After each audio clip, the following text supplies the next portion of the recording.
How's everybody doing? This is episode 9. Today we got my man Jeremy Fisher, who is the creator of Lucky Ducky. How you doing, brother? I'm doing good. How about yourself? Man, I'm doing good. For those that, I guess y'all wouldn't know, but me and Jeremy had some audio issues before this.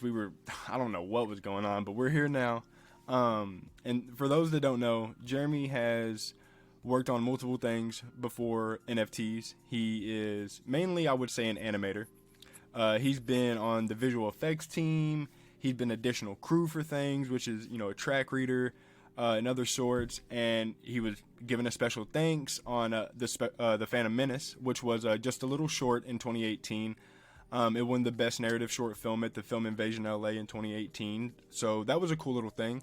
He's been interviewed on the Weird Al Yankovic show in 2016 for some little things that he's done and his involvement with Stupid Buddy Studios. And I think one of the coolest things about Jeremy's portfolio is, he was not only a track reader, but he was an animator for 11 episodes on Robot Chicken. And for, I guess, those who, I don't even want to say are getting older, but, I guess in their 20s now, going on 30s, if you know Robot Chicken, it was a big part of my childhood, so I guess childhood, on Cartoon Network and Adult Swim. But from 2015 to 2021, he did some animation on there. So here today, you're here to talk about your project, which is Lucky Ducky. Man, how you doing, Jeremy? That was a big intro, but how you doing? Doing good. No, thanks for the great intro. That was really fun to go down memory lane. And not to dabble too much in that, but so the Robot Chicken stuff was over, God, 5 or 6 years and multiple seasons and episodes. So, I think IMDb sometimes doesn't record every episode, so it may only show up a couple episodes at a time. But yeah, I've been on some of the DC comic specials, the most recent Archie special.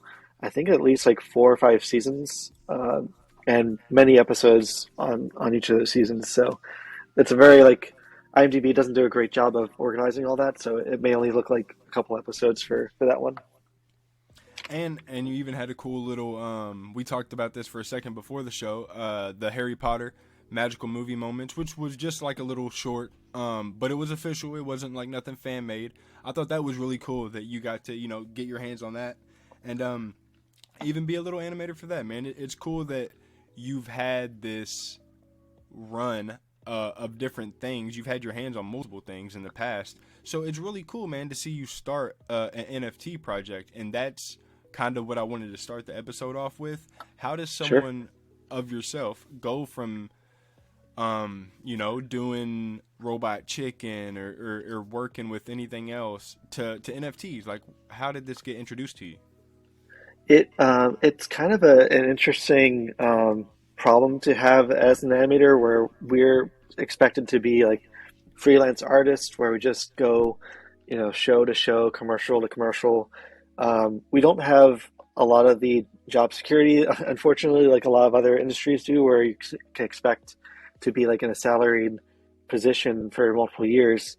So that kind of system that we're in the entertainment industry, I'll work for a season on a show, I'll have off for 6 months, I'll get picked up for another show and do some commercials, some music videos. So I'm always constantly looking for the next thing, whether it be something pops up on Craigslist, or a friend says, "Hey, are you working next week?" And you just have to be kind of ready to jump in and dive into a project. And sometimes it's like you were saying, Harry Potter. Sometimes it's a commercial for Rent-A-Center, or Starbucks or something. It's completely all over the place. And these type of jobs require a lot of flexibility with what I do. So sometimes it's toys, sometimes it's furniture or people, even to animate and move around. But where I'm going with that is that that kind of flexibility made me perfect for getting into NFTs at the time that I did, because I saw the writing on the wall that this new medium was opening up in NFTs, and said hey, why can't I do this? And I happened to have a studio in my garage to shoot. So I went back there, I shot a bunch of stuff, and that became the start of my new project called Nifty Bones back then. And just having that flexibility and being able to kind of like move and adjust in different ways, um, I think made me ready to jump into NFTs early on. Okay, so I didn't even know about Nifty Bones, but that sounds Yeah. not even to have a horrible pun, but pretty nifty. Yeah, thank you. That was on the foundation back in February, March, and I think I sold one within a week, and that kind of kept me going. I think I didn't sell the second one, and there's a series of six, but the second one didn't sell till like 4 or 5 months later. So that's kind of like what got the ball rolling for me, and kind of like started this whole series of events, for better or for worse. Oh, so I mean, I actually didn't even know that you've actually been doing this. I mean, and not even the case of it might not have been a generative project, but you've been trying, and that's pretty neat to hear that you've been in early. And I mean, it's not like you just popped up yesterday, and that was a big reason why I wanted to do this episode. I definitely think that sometimes whenever it comes to projects, especially whenever it gets closer to their release, because I do think you're looking to release this maybe in quarter one of 2022, but just people would sometimes get the thought that people just pop up overnight or that they haven't been in the community or in the space for a while. And I've noticed you around for a long time. And correct me if I'm wrong. Were you the one that was doing some of the cool cats? Yeah, so that was my kind of my second transition in the space after the Nifty Bones. Um, so I think it was around like May or so when the Cool Cats came out, May or June. I can't remember back that far, but um, yeah, when I started seeing Bored Apes and Cool Cats popping up, I started to kind of get an idea that this was going to be not just like a flash in the pan, uh, CryptoPunk knockoff. This was the start of something different. Um, and now we call them PFP projects and stuff, but like when they were first starting, there wasn't like a lot of stuff in place for them. So I followed the Cool Cats a little bit. I saw that some really great people in the space were starting to buy them up and talk about them. Hopped in their Discord and started reading up about them a little bit more, and saw that there's like an actual artist attached rather than some anonymous person with a lot of these projects that we've talked about. Like, it's someone overseas or someone that you've never heard of or anonymous. And just doing my research on them, it sounded like this was a project that had some longevity to it. And we always talk about like, the long-term plans of NFTs, and like, what projects are going to be around in a year, 5 years. And I saw some markers in my own research that like said to me, this project has something to it. The artwork's great. The artist has been doing this for long before NFTs were around. And it was a little bit out of my price range at first, but I decided to pick up a cool cat and say like, this is not just an investment for flipping or for for something I want to buy and trade. This could be the start of something for my own career path in NFTs. So I started looking at it as kind of like a bigger move in this space for my own work, and that kind of snowballed into saying like, okay, I have a cool cat, and they allow me to do derivatives off of it. So what can I do with that in stop motion? And I had just done a project with an artist that goes by the name Devils. He's like out of India, and he did a project called the Dead Devil Society, and he wanted to collaborate. So he had all these artists collaborate and put work on auction, and I submitted a claymation piece for his collaboration. And for the feedback from that, I started getting this feeling that like claymation was like the perfect medium for me to work fast in and make some really cool stuff and kind of work within this 2D, 3D space. And not a lot of people were doing it at the time in the NFTs. And so that kind of evolved into the clay cats once that first one took off, I made my own clay cat off of my cool cat, and people started noticing it and saying, "Hey, who made that? Can they get one for me?" And I said, "Sure, let me start up making some of these," and it just kind of blew up from there. Man, I'm so mad because I asked like two or three people back then. I wasn't too deep in the community, and I only had one cat. I asked so many people where they got that profile picture, and I still never got one. So it's wild just to find out that you were the one that were making them, and I mean that's super sick, man. Uh, I like that. That's how you got involved, and I said the same thing in previous episodes with toy boogers, and I think I even said it in my article that I wrote. Was I liked how Jeremy took the approach? I mean, not Jeremy. Doug took the approach of like he would pop into other servers and kind of tag them, and it was just his way of getting involved and like staying in other communities and like people seeing them. And I've seen you do the same thing, and I love that approach from project creators and founders. Now I believe someone by the name of Shrimp. Uh, would that be the co-founder with you? Yeah, so Shrimpy UK, he goes by Shrimp. He is my my developer for Lucky Ducky. We actually met randomly on a creatures spaces chat. They were doing like a an update or something, and I was listening in. And he saw my clay cat, my clay cool cat derivative on the spaces, and he had from what I remember, he telling me he had saw that and was like, I want to do a claymation thing, but I don't know how. I don't do, he's not an animator, but he was really interested in doing something with clay, and so he reached out to me. He was like, "Hey, I saw your profile photo. I want to do a project that's claymation. Do you want to work together?" And this was like maybe after like a series of like 10 other people had reached out to me at different times over the past year. Um, the first time someone had came to me and spoke to me in a way that wasn't like, "Hey, I have this project. I want you to do a clay version of it," or I have this character design. I want you to come up with a stop motion character for it."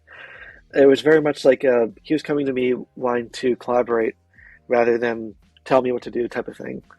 And I really respected that approach because normally, like I was telling you before, all these jobs, it's normally like Harry Potter or Star Wars or Robot Chicken. Even they tell me what to do.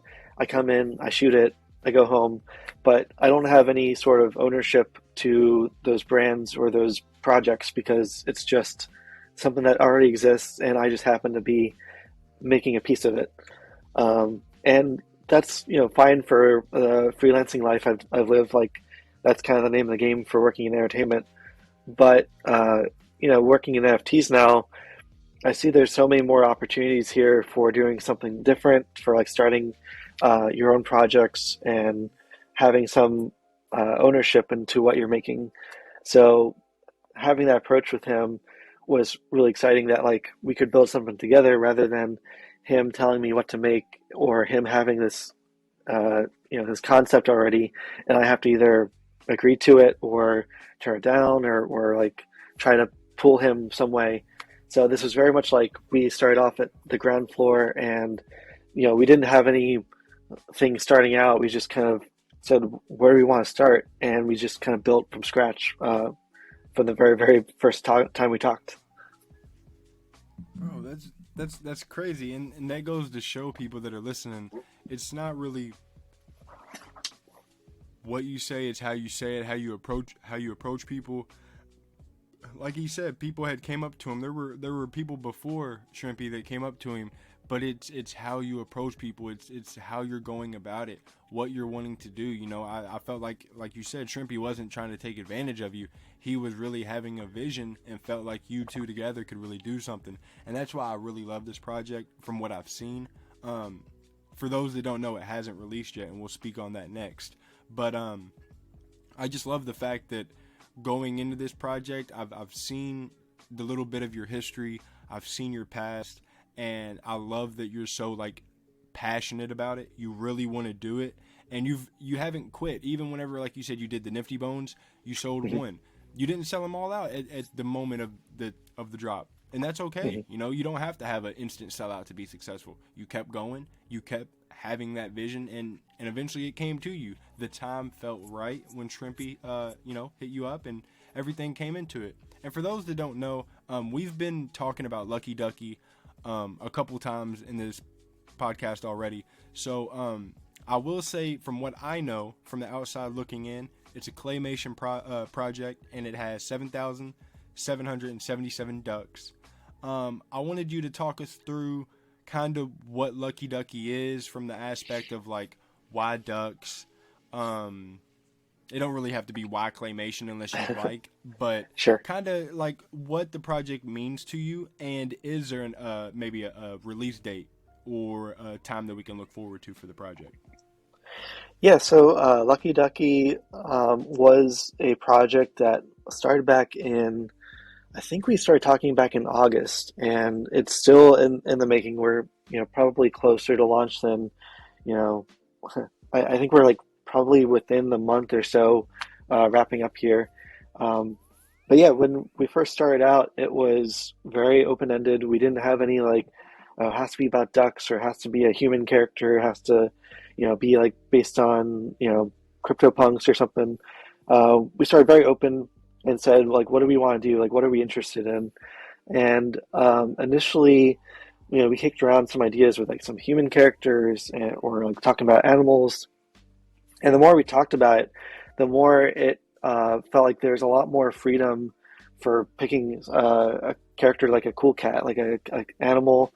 You don't have to worry about like skin tones or gender as much. It's like very much more about the the cartoon aspect and the character getting to wear different outfits and accessories and stuff. And you don't have to focus as much as the all the like uncomfortable parts of being human to all the uh, NFT projects that have human-based characters have to deal with. So that's what kind of led me in the direction of picking an animal. I brought on a friend of mine who goes by Goblin Town, and we had initially been in a group together called the Creep Crew. And when I was working on Nifty Bones, I found a bunch of other creepy, spooky artists in NFTs, and we all kind of like banded together and became friends early on. And he was a member of this kind of this Twitter group with me, and I really liked his work. And he had like such a great sense of design and characters that I was like, I don't know what I'm going to do with him, but I need to be involved with him at some stage.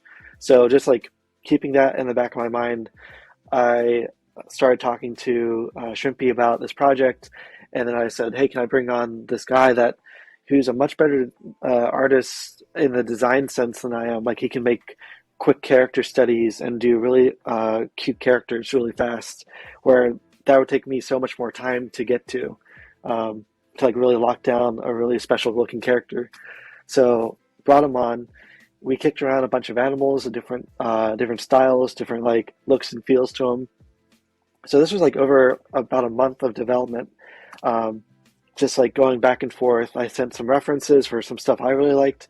He sent me stuff for things he liked, and we kind of, had this kind of really great melting pot of ideas and stuff going back and forth.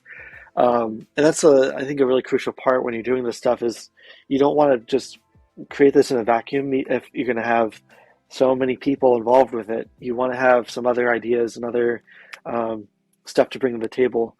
But going back and forth, we came up with, okay, it's an animal. Um, we want something that hasn't been done over and over again, like cats and apes and things like. And then we kind of went into like there's only been a few duck projects at that time, and there's something like really quirky about ducks and the fact that you can like, anytime you try to or like fu on your phone, it corrects the ducking or something like that. Like you can like play off of the duck word for so many different things, and we started like having a lot of fun with that, and we just like it was like that kind of like aha moment where you're just like, okay, there's something really special about this. And the Lucky Ducky was just like, once we started coming up with Lucky, or sorry, with the duck term, Lucky just became like it just clicked like instantly, like, okay, Lucky Ducky is like, 7,777. That it all just like started to coalesce around this this character, and this like the story started writing itself as we were talking about it. And so it came out like really organically. It didn't feel like we had to like do charts and research and like market stuff. We just like, okay, this is fun, and this part of the part's fun. This is all making sense to us, but we're still kind of working in a vacuum at this stage. Like the three of us at this point are just talking and sharing ideas, and you still don't know how it's going to be reacted to. But we just kept working, and I started doing some basic models off of Goblin Town sketches and developing that. And then we started the Twitter and released the artwork, and people responded pretty well to it, and we're really excited about the concept, and the fact that it was a claymation. I think really put us over a hump that would have been really hard for us if we were just doing a 2D project. To me, stop motion is it's a very hands-on, tactile process that I personally love for a lot of reasons. But I think a lot of people find this nostalgic, kind of warm feeling around. And I think that fits so nicely with NFTs, especially profile photos. If you have to look at them every day, you want something that kind of gives you like a warm, fuzzy feeling.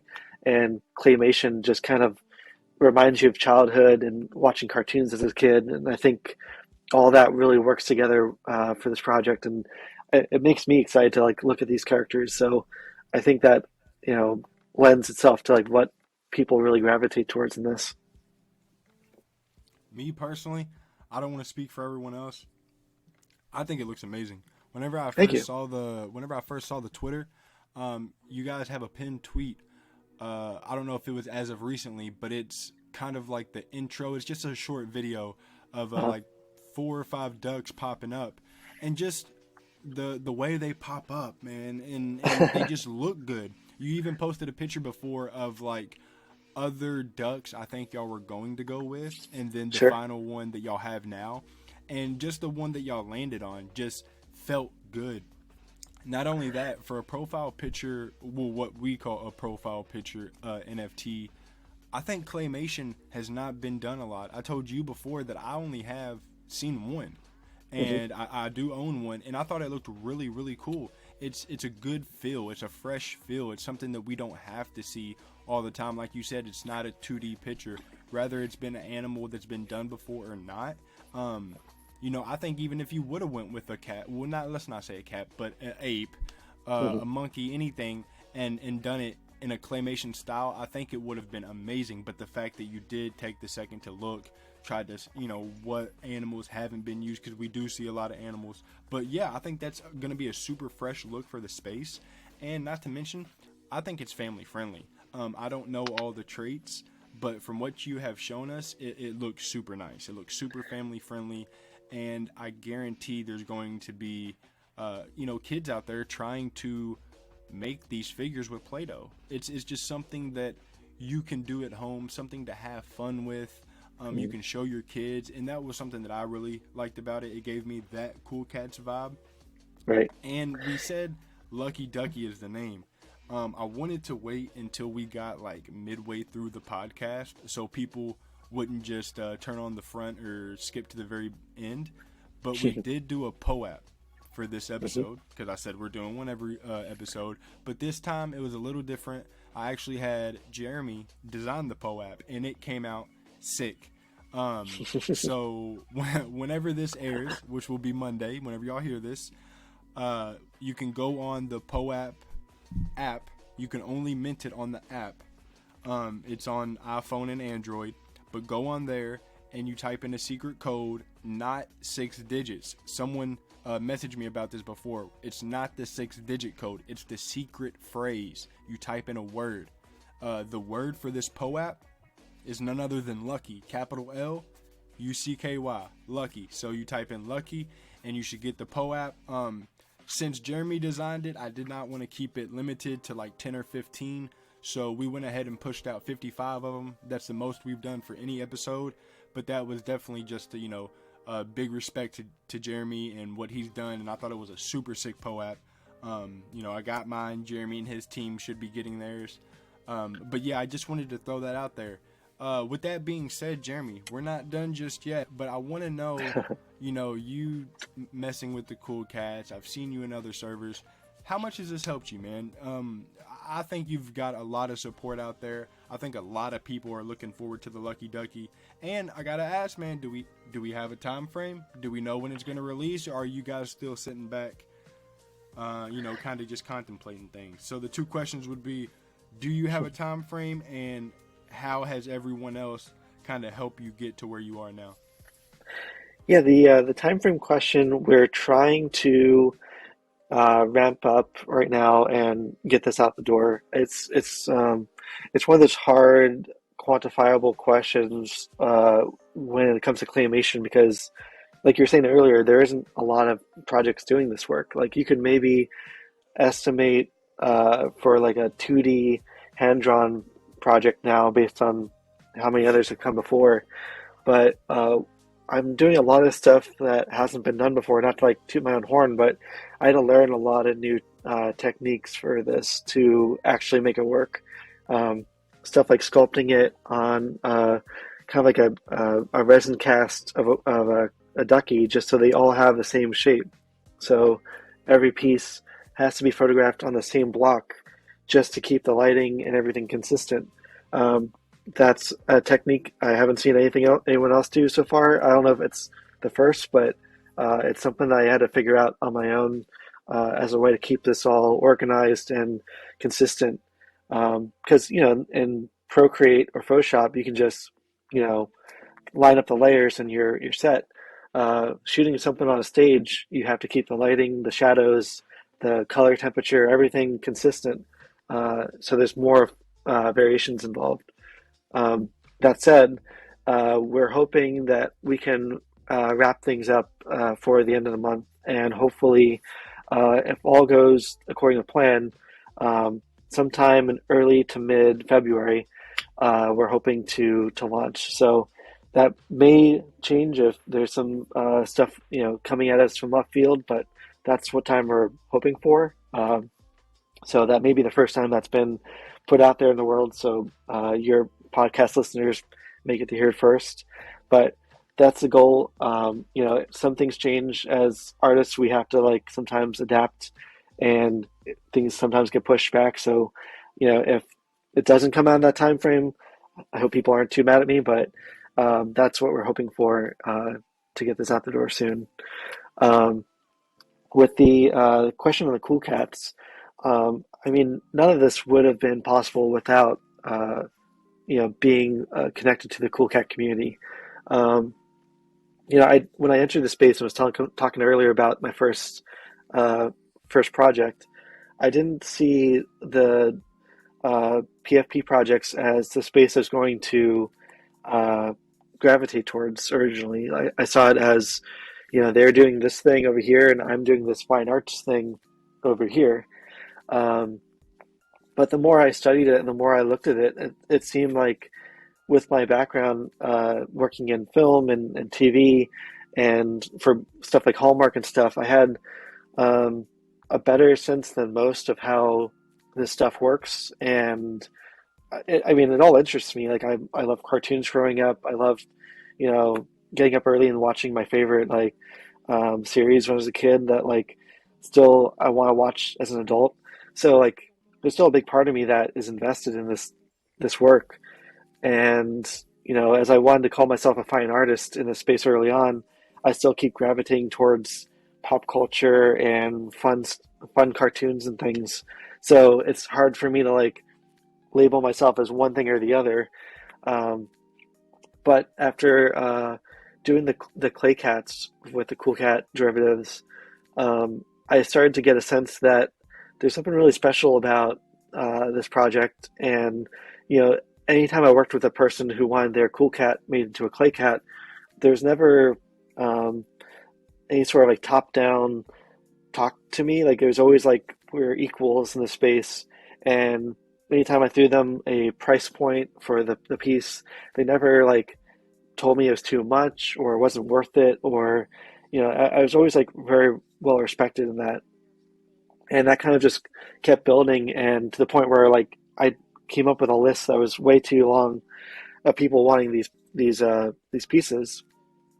But I'm also the type of person that I don't want to only be known for making someone else's work end of the day. If that makes sense, like I want to have something to call my own down the line.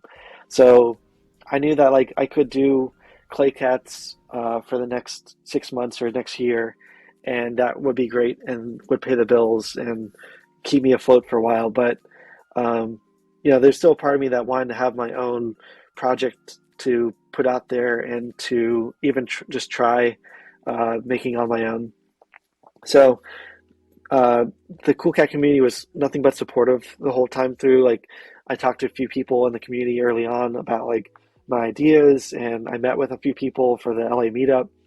And every step of the way, they kept encouraging me and telling me that this was possible. There's never a point where someone said, don't do this, it's not worth it, or just leave it to the cool cats and stuff. Don't worry about it. Um, it was always like, give this a shot, give it a try. Like we'll support you, we'll back you up. And that's really a hard thing to find in a lot of these spaces. NFTs, you get a lot of this like positivity on Twitter, but when you're actually meeting these people and face to face and events and stuff, you get a real good sense of who people are, and then they're not just blowing smoke just to like you know for whatever. Like they're actually backing you up and in the discords, and they're in the Twitter, and they're like going to your events, and they're buying your work. So it's like they're actually supporting you through this process. And the Cool Cat community has been there since day one for me. Getting to meet Klon and a few others, like they've invited me to spaces that I didn't think I'd ever have a chance to like show in Miami with them, or even like have a little booth at the LA meetup. So they've have been nothing but encouraging me and like showing me that this is possible. Whereas other spaces, I'm an LA based artist, but trying to say like get a sculpture in an art show was like a completely different experience over the past like 10 years for me. Like I either had to like work my way in the door at a gallery and make friends with the gallery owner, or like make friends with a bunch of artists who are all showing and hope that one of them throws me an invite. Um, but that never really worked out. And it's been like night and day compared to this NFT space. People have respected me and valued my time and encouraged me in ways that like I've never seen in any other art space I've been part of.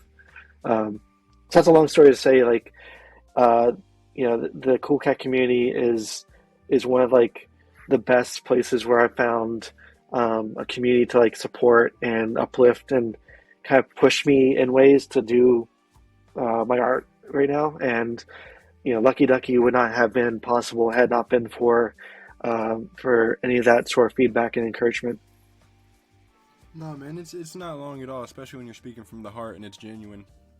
And that's something that I love about you, Jeremy, and I really has made me want to be a part of the project and want to invest into the project. And earlier you said you didn't want to toot your own horn, but I mean, hey, if you don't want to toot it, I'll toot it for you, because you've Sure. been nothing but humble in this space. And like you just mentioned, like people, you said people really respect your time and stuff, brother. Whenever I asked you about this podcast, you were so kind to me. You were like, absolutely. And to be honest, you've always given me your time, but I thought someone of your stature, just like Keith, someone that has a project going or a president of something, I thought you'd be super busy and you'd shoot me down. But dude, you've always treated me with the most respect. You've always supported me in my podcast. And I mean, that right there has meant the world to me. And for one, thank you so much. And Yeah, of course. you've been amazing in this space, man. And I really think that all of this is deserving. I love, like I said before, I love that you didn't rush into it. You've kind of sat back and you've looked at it from multiple aspects. And I mean, we've been talking for almost 35 minutes and it don't even feel like it to me. I've enjoyed this whole thing.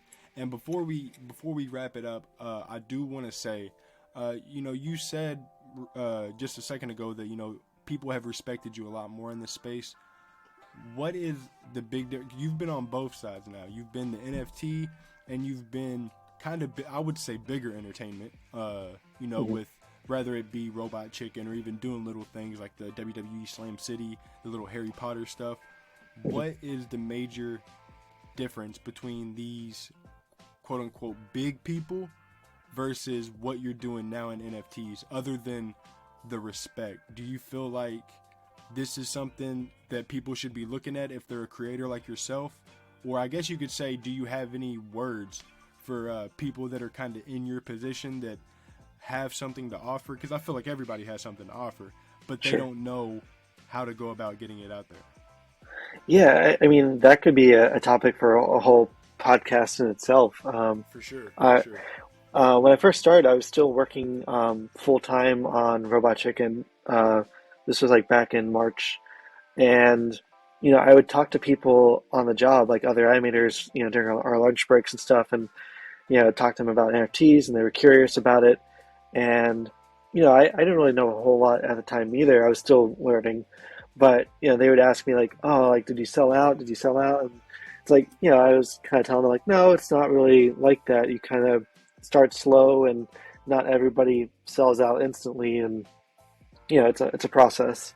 Um, but the difference in the way we're looked at as artists is like night and day. When I'm working on a show, like, it's great to be having full-time employment and to get, a regular steady paycheck. That's a luxury in itself.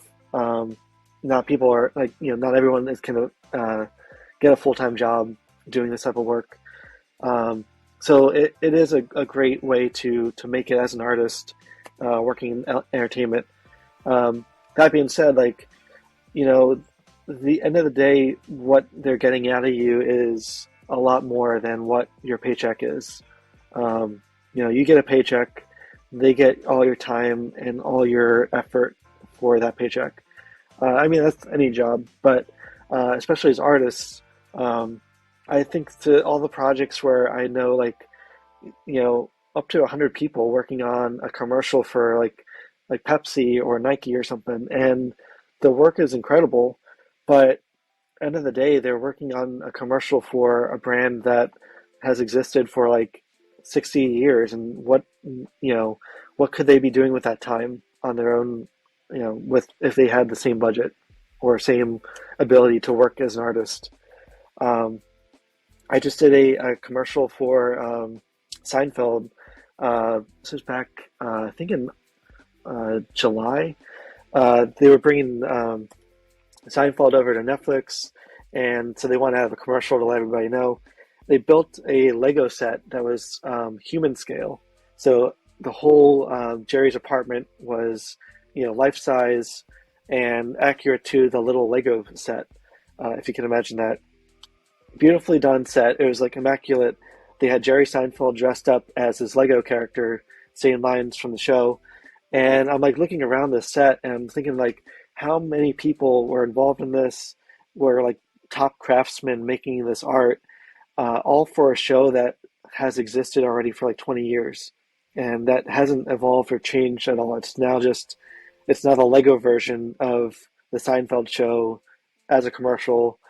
Jerry singing the same lines as a Lego character, and it was kind of like that plus a few other epiphanies I had. Like, if I'm not creating something for myself right now, I'm just going to be regurgitating a lot of the same stuff for other people with my artistic abilities. And, excuse me, NFTs have allowed me to build something new with my time, with my talent, that's completely my own. Sometimes it is derivatives like cool cats, clay cats, but a lot of it is still, end of the day, my own concepts, my own craft, and coming out of my own head. So I think if someone is listening to this or interested in um, picking up NFTs, um, we're still like super, ahead of the curve with these studios and stuff who aren't. Um, ready for NFTs to be in their space. They aren't ready for artists to pack up and leave and do their own thing. So I mean, like I took a chance. I haven't been working since August, I believe, on a show. I turned down a couple projects the past few months, which is a hard thing to do when you spent the past 10 years working in this industry and feast or famine, project to project type of work.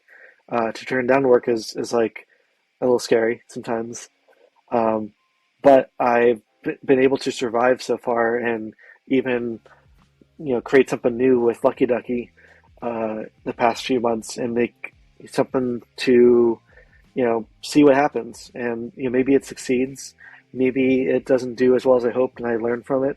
But I'm going to be way more excited about this coming to my garage than I was going to be going to another commercial shoot.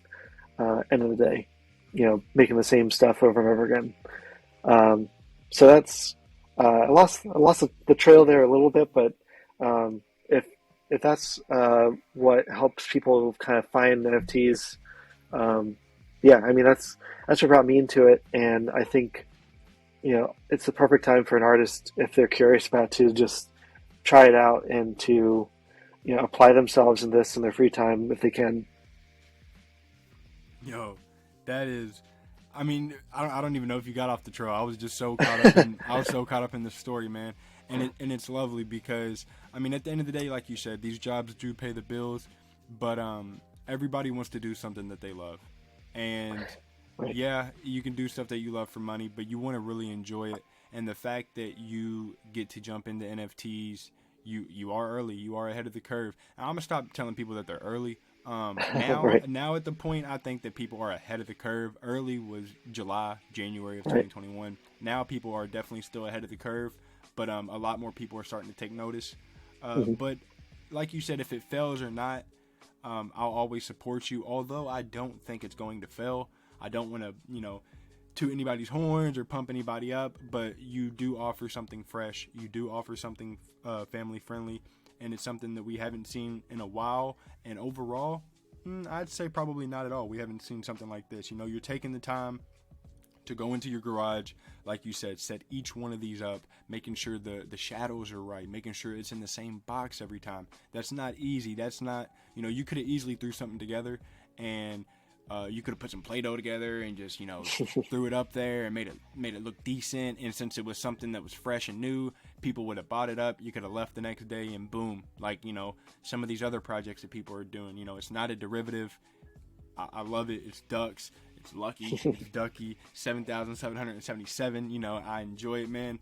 And for one, to end all this, I can't thank you enough for being on here, Jeremy. Your whole story coming up to where you are now, and your whole story on why you created this project. You chose now. You're an artist who really respects their own time and their art, and you want to offer something to the world and other people that they can enjoy.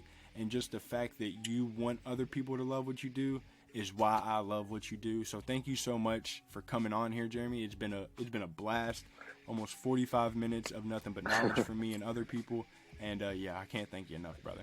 No, I really appreciate it, and thanks to everything you're doing with this space too. I mean, you're putting people out there into to listen to, and that people may not get a chance to listen to in other ways. So thanks to you too. Oh man, I greatly appreciate it, and that's all I'm trying to do is not only learn myself, but create a platform or something that other people can learn about not only NFTs but the people behind them. I think it's super important that if you're going to invest into a project, like I love telling people to invest in Lucky Ducky, but after this, I'll be able to say, hey, invest into Lucky Ducky, and if you want to know why, you can listen to this episode. And that's what I highly suggest. I highly suggest everyone go check out the Lucky Ducky Discord. It's a great place to be. He just did a recent search and find, which was super cool. Go follow the Twitter. He has one. Lucky Ducky has one themselves. The team. Go check them out. They're super nice people. But to before we really shut it off, is there anybody specific or any projects that you want to give a quick shout out to and say thank you to? Obviously, we do want to shout out the Lucky Duckies, yourself and Shrimpy. But I didn't know if there was anybody that maybe came across your mind real quick. At this point, I'm drawing a blank, but I mean, the Cool Cat community has been incredible. I can't speak enough about them. I mean, I've been like really excited about all the stuff happening with Toy Boogers and Little Lemon Friends. I mean, these are all like near and dear to my heart because I feel like every time I'm in these spaces with like gunslingers, they all feel like Saturday morning cartoons to me. And like, I'm trying to put this bug out there that like maybe we can form some sort of like Saturday morning cartoon coalition that's like you know, like you have a block of programming, you know, from like 8 a.m. till noon of all these, you know, NFT projects. You know, like I just love that we're all kind of like in this space doing what we love, and we all have kind of the same makeup and same ideas and ideals behind us. So it's just so cool to get to like actually be talking to these guys and other artists in the space and like finding our common ground there. Yeah, they're awesome. Shiba Society or yeah Shiba Society. God, I'm gonna draw a blank for all the other ones I want to call out, but yeah, if you're on my Twitter, I'll be talking about them pretty regularly. All the projects I'm into. Hell yeah, man! I love to hear that. And like you said, shout out to those projects. Toy Boogers actually, we'll be having Doug on here next week. Oh, Big right, right. yeah, big shout out to him. We'll be talking about everything he did with Toy Boogers in time. And as far as the Saturday block, I love that idea. I do think that you guys are all cartoons, and I would love to turn on the TV one day and be like, boom, click on there and see y'all. It would kind of be full circle for you going from Adult Swim to television again as a show at Lucky Ducky. And who knows, I might have to start up a DM with me, you, Doug, and Keith Grossman, and get that topic flowing because I love all y'all, and y'all are all great. But Hey, that'd be great. yeah, I know. And don't forget, everybody, check out all my other episodes. We've had some great people on here. Like I said, we have Doug next week. We've had Keith Grossman from Time. We've had Psyduck, Mr. Over 100 Cool Cat. So we've had some great people on here. Don't forget that the POAP word is Lucky, capital Lucky, Lucky as in Lucky Ducky. I hope all of y'all had a great day. Remember, if you don't want to work for someone else, put in the work yourself. This is episode 9 with Jeremy, and I hope everyone has a great day. We will be seeing y'all next week. Have a good one.